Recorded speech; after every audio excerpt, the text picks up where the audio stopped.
జై శ్రీరామ్. ఈరోజు మీకు సంక్రాంతి స్పెషల్ సకినాలు చూపెట్టాలనుకుంటున్నాను. ఇదిగో ఇలా మీరు 1 కిలో బియ్యం తీసుకుంటారా, 2 కిలోలు తీసుకుంటారా, అది మీ ఇష్టం. మీకు ఫస్ట్ చేసుకోవడం ఎలా చూపిస్తున్నాను. రేషన్ బియ్యం అంటే దొడ్డు బియ్యం, మనకు దొడ్డు బియ్యం దొరికితే అవి తెచ్చుకోండి. చిన్నవి ఉండాలి, మరి పొడుగు బియ్యం తెచ్చుకోవద్దు, అది కొంచెం జిగురులా అయిపోతుంది, తినడానికి కరకరలాడవు, కట్టుకుపోయినట్టుంటాయి. అందుకని చిన్నగా పొట్టిగా ఉన్న బియ్యం ఉంటాయే అవి దొడ్డు బియ్యం తెచ్చుకోండి. మంచిగా కడిగి రాత్రి నానబెట్టండి. నానబెట్టి పొద్దున్న ఒక 7-8 గంటలు అనుకోండి, అంటే అది మనం పొద్దున్న చేసుకుంటే ఈజీగా ఉంటుందని. పొద్దున్న లేచిన తర్వాత ఇలా ఒక బట్టలో, అంటే కింద జల్లెడ పెట్టాను, జల్లెడ కింద భగోని ఉంది నీళ్ళు వడిచిపోవడం కోసం. ఓ బట్టలో పెట్టి ఇలా మూట కట్టి ఒక 5 నిమిషాలు ఉంచి, ఆ తర్వాత అంటే అందులో నీళ్ళన్నీ వడిచిపోయేదాకా, ఆ తర్వాత ఆ బట్టను కింద పరిచి ఒక 5 నిమిషాలు ఇలా, అంటే మన గాలికి ఎండకు పెట్టకూడదు, ఓన్లీ నీడకే అలా కొంచెం గాలికి పెడితే కొద్దిసేపటి వరకు అవి మన చేతికి ఇలా నీరులాగా ఉండకుండా కొంచెం తడి ఉండి లేనట్టుగా ఉంటాయి. అదే మనం మిల్లుకు పంపించినా పర్లేదు, మన ఇంట్లో అయినా మనం మిక్సీతో చేసుకోవచ్చు. మిక్సీలో అంటే ఇప్పుడు ఒక 5 నిమిషాలు ఇటు అటు అన్నాం కదా, ఇప్పుడు కొంచెం కలర్ కనిపిస్తున్నాయి, కొంచెం తడి ఆరిపోయిందనుకో అప్పుడు ఇలా తెల్లగా అయిపోతాయి. అప్పుడు అంటే మన చేతికి ఇలా నీరు కనపడకూడదు, జస్ట్ పట్టుకుంటే అలా ఉండాలి.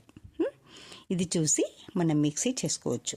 దగ్గర పెట్టేసుకొని కొంచెం కొంచెంగా మన మిక్సీ ఎంత సైజు నడుస్తుందో చూసుకొని అలా చేసుకొని దీన్ని జల్లెడ చేసుకోవాలి. ఎందుకంటే ఒకేసారి అది జల్లెడ చేసుకోకుండా ఉంటే కొంచెం రవ్వలాగా ఉంటుంది, అప్పుడు చేసుకుంటే అప్పుడు ఇబ్బందిగా ఉంటుంది.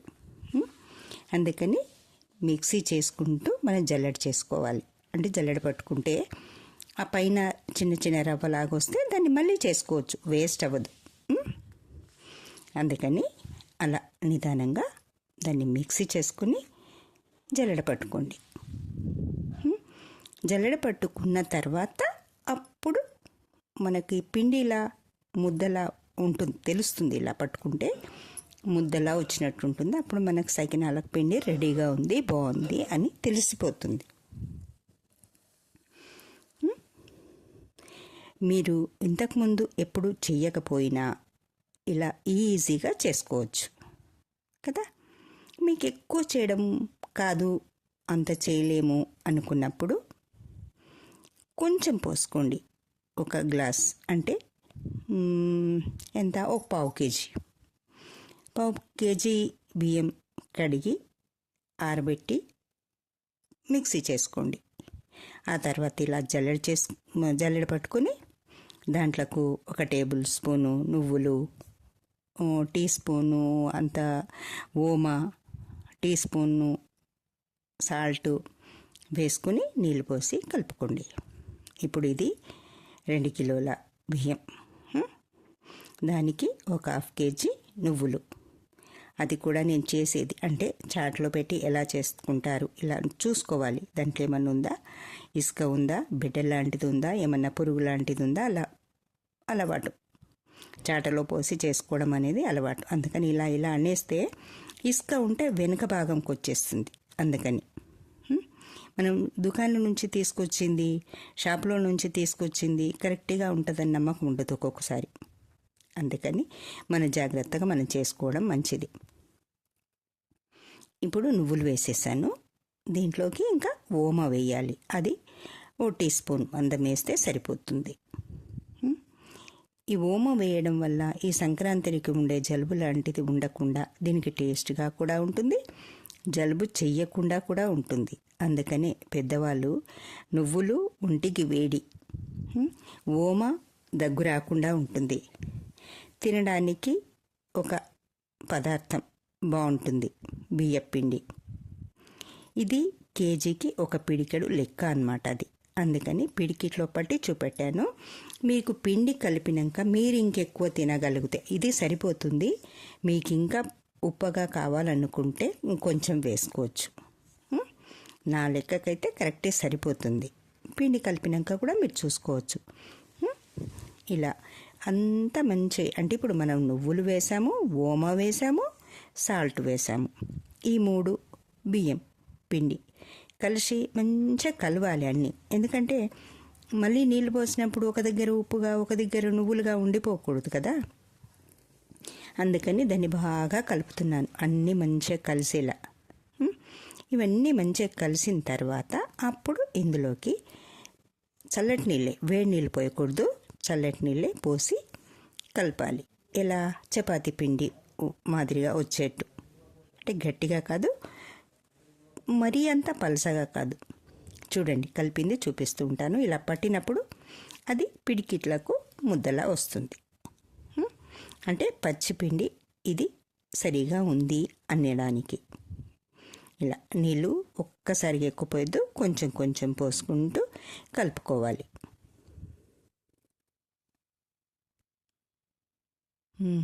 మీకు చేయడం వచ్చా? ఇలా చేయితో చేయడం రాదనుకుంటే ప్లాస్టిక్ కవర్లో కూడా చూపెడుతున్నాను, అది కూడా చూడండి. ఎందుకంటే నాకు చేయితో చేయడమే ఈజీ. అంటే ఈరోజు అదే ఈజీయే, ఇది అలవాటైపోయింది చేయితో చేయడం కదా. అందుకని నేను చేయితో చేసి చూపెట్టాను. ప్లాస్టిక్ కవర్లో కూడా వేసి మీకు చెయ్యి కాకుండా కవర్లో అయితే కొంచెం పలుసగా కలపాల్సి వస్తుంది, చెయ్యితో అయితే కాస్త గట్టిగా ఉంటుంది పిండి. అదొకటి మాత్రమే తేడా ఉంటుంది చేయితో చేసుకోవడానికి ప్లస్ ఈ కవర్లో వేసి ఒత్తుకోవడానికి. మీకు ఏది అనువుగా ఉందనుకుంటే దాంతో చేసుకోండి. ఊర్లలో అయితే ఒక్కొక్కరు 10-15 కిలోలు అంటే అంత సకినాలు చేసుకుంటారు. ఇవి తెలంగాణలో చాలా స్పెషల్. సంక్రాంతి వచ్చిందంటే, సంక్రాంతికి ఒకదానికే కాదు, పెళ్ళికి కానీ, అమ్మాయి పెద్ద మనిషి అయితే కానీ, ప్రెగ్నెంట్ అయితే పలహారాలలో ఇవి సకినాలు తప్పనిసరి. చిన్నగా కాదు, అప్పుడు పెద్ద పెద్దగా చేస్తాం. ఎంత పెద్దగా ఉంటుందంటే ఎలా చెప్పాలి, మనము ప్లేట్ ఉంటుంది కదా, తినే ప్లేటు అంత పెద్దగా ఉంటుంది ఒక్కొక్కటి. అంటే రౌండ్ అంతా చుడుతూనే ఉండాలి. అలానే నేను ఒక్కటి కూడా చేయలేకపోయా ఈరోజు, ఎందుకో గుర్తు లేదు. అప్పుడు గుర్తుంటే అది కూడా చేసేదాన్ని, కాకపోతే మామూలుగా చేసేసాను. అలా అంత పెద్దగా చేశారు ఎప్పుడు. అంటే వైనంకి పెట్టేట్టుంటే అలా అందంగా, అంటే ఇంత పెద్దగా అలా చేస్తాం. ఇది నేను మామూలుగా తినడానికే కదా అన్నట్టుగా ఇలా చేశాను. అలా కూడా చేసుకోవచ్చు. అదొకటే కాదు, వీటితో చిన్నప్పుడు ఏబిసిడీలు, పువ్వులు, ఇదేంటి ఇసురాయిలు, అంటే చిన్నపిల్లలకు ఇష్టంగా ఉండడం కోసం రకరకాలుగా డిజైన్స్ చేసేవాళ్ళం. అలా కొంచెం చిన్నగా పువ్వుల్లాగా చేసి చిన్న పువ్వులు చేసుకోమ్మా అని అమ్మ ఇలా పిల్లల్ని మీరు పువ్వులు చేసుకోండి, మీకు ఏబిసిడీలు వచ్చు కదా అవి రాసుకోండి, అలా రాసుకోండి అంటే ఆకారంలో ఇవి అలా చుట్టేవాళ్ళం. నేర్చుకోవడం బడేగా ఉంటుంది కదా అలా అమ్మ చెప్తూ ఉంటే మనం చేసుకుంటూ ఉంటే. అయితే సంక్రాంతికి స్పెషల్ ఏంటంటే ఫస్ట్ గౌరమ్మ, అంటే ప్రకృతి స్వరూపిణి కదా.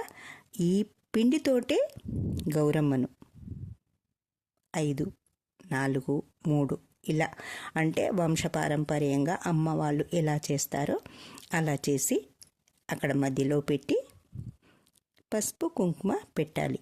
అంటే అమ్మగారు వచ్చింది మన ఇంటికి, ధాన్యలక్ష్మి. మనం ధాన్యం కదా చేసేది ఇప్పుడు, అందుకని ధాన్యలక్ష్మి అమ్మవారిని అక్కడ పెట్టి అమ్మవారికి పసుపు కుంకుమ 2 దిక్కులు.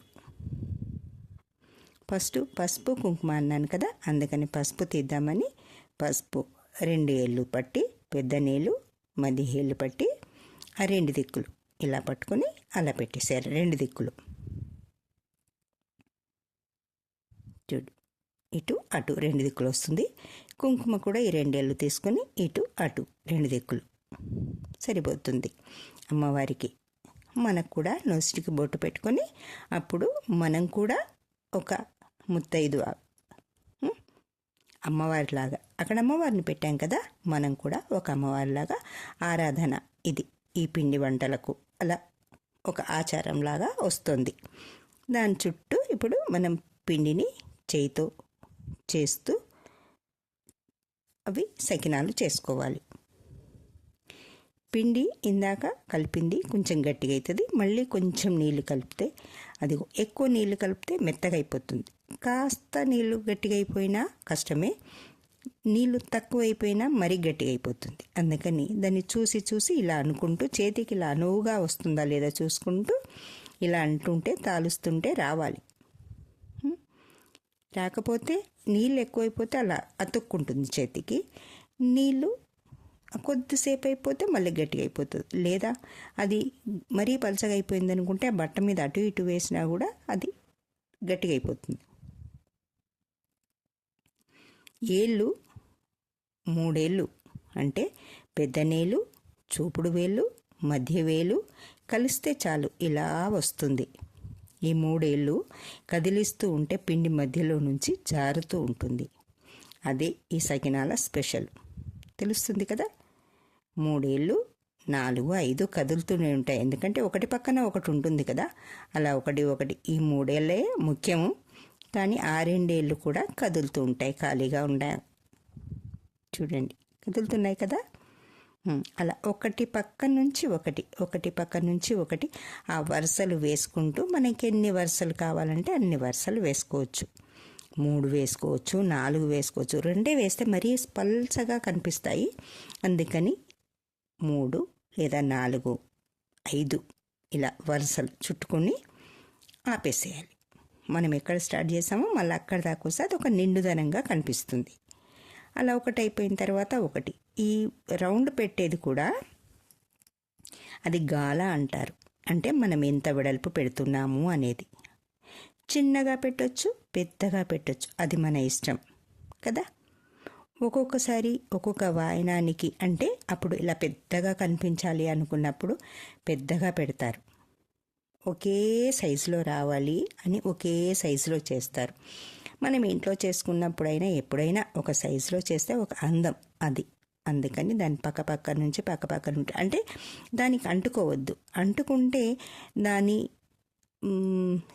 తడి, ఆ తడి స్ప్రెడ్ అవుతుంది కదా, అంత దూరంగా దీన్ని చేసుకోవాలి. అప్పుడు దాని తడి దీని తడి అంటే బట్ట లాగుతుంది. ఇది కాటన్ బట్ట మాత్రమే కింద వేసుకోవాలి. అప్పుడు ఆ బట్టకి ఈ తడి అన్నది లాగుతుంది. అప్పుడు మాత్రమే ఇది సకినాలు మంచిగా వస్తాయి. ప్లాస్టిక్ కవర్ మీద కానీ ఇంకా ఏ పాలిస్టర్ బట్ట మీద కానీ వేస్తే తడి లాగదు, సకినం మంచిగా రాదు. అంటే అది పూర్తిగా తడి లాగకపోతే మనకు గట్టిగా అయిపోతుంది, టేస్ట్లో తేడా వస్తుంది. కాటన్ బట్ట మాత్రమే దీనికి వాడుకోవాలి. ఇదొకటి మాత్రమే జాగ్రత్తగా చూసుకోండి. చేయితోటి అయిపోయింది కదా. ఇప్పుడు కవర్తో మీకు ఈజీగా చేసుకోవచ్చేటట్టు, చేయితో మాకు ఇలా అనరాదు అనుకుంటే ఇలా కవర్లో, అంటే మన దగ్గర పాల కవర్ కానీ ఇంకేదైనా కానీ, ఇక్కడ ప్రస్తుతానికి అక్కడ ఆ పక్కనే ఉంది కదా, నువ్వుల ప్యాకెట్ కట్ చేశాను కదా అని కొంచెం చిన్నగా ఉంది కదా, కొంచెం పెద్దగా ఉంటే ఇంకా ఈజీగా ఉంటుంది. ఆ పక్కనే ఉన్న నువ్వుల కవర్లోనే ఇది వేసి ఆ మూలకు కొంచెం కట్ చేసి ఇలా, కనిపిస్తుందా, చిన్నగా హోల్ చేసి మనకు సైజు ఇంకా పెద్దగా కావాలనుకుంటే కొంచెం పెద్దగా పెట్టుకోవచ్చు. నేను మాత్రం సన్నగా ఉండాలని అలా సన్నగా కట్ చేశాను. వస్తుంది కదా, అదే ఇలా దాన్ని ఎంబడి చుట్టుకుంటూ పోతే చాలు, మనకు సకినాలు అయిపోతాయి ఈజీగా. ఒక 1/2 అవర్ అలా ఉంచేసి ఆ తర్వాత ఇవన్నీ చుట్టడం అయిపోయేసరికి ఈ కొన నుంచి ఆ కొనకు అయిపోయే వరకు ఈ కొన తడి లాగేస్తుంది. అంటే మనకు సకినం చుట్టూ ఆ పదన లాగేస్తుంది బట్ట. అప్పుడు తెలిసిపోతుంది బట్ట కూడా ఎండిపోతుంది. ఈ తడి ఉన్నది, తడి లేనిది తెలిసిపోతుంది. దాన్ని చూసి అప్పుడు మనం కడాయి పెట్టుకొని గొలిచుకోవచ్చు. అప్పటిదాకా మాత్రం వెంటనే ఇంత పచ్చిగా ఉన్నది మాత్రం వేయకూడదు. వేస్తే ఒకలాంటి కట్టుకులాగా అయిపోతుంది, తినడానికి సరిగా ఉండదు, టేస్ట్గా ఉండదు. ఇది మాత్రం జాగ్రత్త. అదిగోండి, తడి అయిపోయినట్టుంది కదా. వీటికి ఇప్పుడు రెడీ అయిపోయి అంత అయిపోయింది, రెడీ అయిపోయాయి. తడి లాగేసింది. ఇంకా వీటిని మనం గోలియడానికి సిద్ధంగా ఉన్నాయని తెలిసిపోతుంది కదా. ఇప్పుడు దీనికి మన దగ్గర ఉన్న ప్లేటు ఏదంటే మామూలుగా కొంచెం ఎత్తులు వంతులుగా ఉంటాయి కదా మనం భగోన్ల మీద పెట్టే గిన్నెలు. వాటికి ఈ సంక్రాంతి స్పెషల్ వీటి కోసం మాత్రమే దాన్ని ఆ అంచులు లేకుండా, పక్కన ఉన్నదానికి అంచు ఉంది, దీనికి అంచు లేదు చూడు తీసేదానికి కదా. ఆ అంచును మొత్తం చుట్టూగా కొట్టేసాం దాన్ని. ఇలా స్ట్రెయిట్గా ఉంటే తీయడానికి ఈజీగా ఉంటుందని తెలుస్తుందా. అలా అంటే కొన్నిటికి కొన్ని పనులు మనం అలా చేసేసుకుంటూ ఉంటాం. ఇలా ఒకదాని మీద ఒకటి పెట్టేయచ్చు, ఈజీగా ఉంటుంది కదా. ఆ పై మధ్యలో ఎత్తుందనుకో కొంచెం దాన్ని ఒత్తినట్టు అవుతుందేమో, ఇరిగిపోతుంది అని ఇలా చేసి పెట్టాం. ఇలా బటన్ పట్టుకొని ఇలా ఒత్తితే అప్పుడు ఈజీగా వచ్చేస్తుంది. ఇంకా ఎక్కువ ఎండకూడదు, మరి పచ్చిగా ఉండకూడదు. ఇప్పుడు బట్ట పొడి లేదు, పొడి లేకుండా అయింది, తడి లేకుండా అయింది కనుక పొడి పొడిగా ఉంది కనుక ఈజీగా వస్తుంది. నూనె కాలిందా లేదా ఎలా తెలుస్తుంది? చిన్న పీసు వేస్తే తెలిసిపోతుంది. మనం పిండిని కొంచెం చిన్న ముద్దలాగా చేసి అక్కడ వేసాం అంటే నూనె మసులుతోంది, ఇప్పుడు సకినాలు వేయడానికి సిద్ధంగా ఉంది అని కదా. అదిగో నూనె మంచిగా కాలుతుంది అంటే ఇలా వేయగానే అలా పొగలు వచ్చేస్తాయి. ఆ సౌండ్స్ పెట్టచ్చు కానీ వేరే సౌండ్స్ వస్తాయని నేను ఆ సౌండ్స్ పెట్టలేదు. ఓకేనా. వీటిని ఒక 2 నిమిషాలు అలా ఉంచి అప్పుడు మరలేసుకోవాలి. వెంటనే అలా వేగానే ఇలా కదిలించకూడదు, ఎందుకంటే అది తడిగా ఉంటాయి కదా, విరిగిపోతాయి. అలా కాకుండా ఒక్క 2 నిమిషాలు అలా ఉంచి అప్పుడు ఒక్కొక్కటిగా ఇలా వేసేస్తే అతుక్కోవు. అప్పుడు కూడా అతుక్కోవు, ఎందుకంటే తడి ఆరిపోయింది కదా, బట్టే తడి ఆరిపోయింది. అలా అని మరీ ఎండిపోకూడదు, విరిగిపోతాయి, ముక్కలైపోతాయి. ఇవి సకినాలకున్న స్పెషల్ అంతే. ఏంటి, తడి ఆరిపోవాలి కానీ ఓవర్గా ఆరిపోకూడదు. ఇవి కూడా మంచి కాలనిస్తే మంచి కరకరలాడుతూ ఉంటాయి. ఇప్పుడు ఇందులో నువ్వులు ఉన్నాయి, ఓమా ఉంది, సాల్ట్ ఉంది, అంతే, కారం లేదు. చిన్నపిల్లలు పెద్దపిల్లలు ఎవరైనా ఇష్టంగా తినచ్చు. వీటిని తినడానికి మసాలా వంకాయ కానీ మిరపళ్ళు, చింతపండు, బెల్లము, జీలకర్ర, వెల్లుల్లి వేసి చేసిన పచ్చికారంది సూపర్గా ఉంటుంది కదా. ఒకసారి మీరు అలా ట్రై చేసి చూడండి. చూడు కరకరలాడుతున్నాయి కదా. ఇది మిరపళ్ళ పచ్చడి అంటే ఇందులో చింతపండు, వెల్లుల్లి, జీలకర్ర, పచ్చిమిరప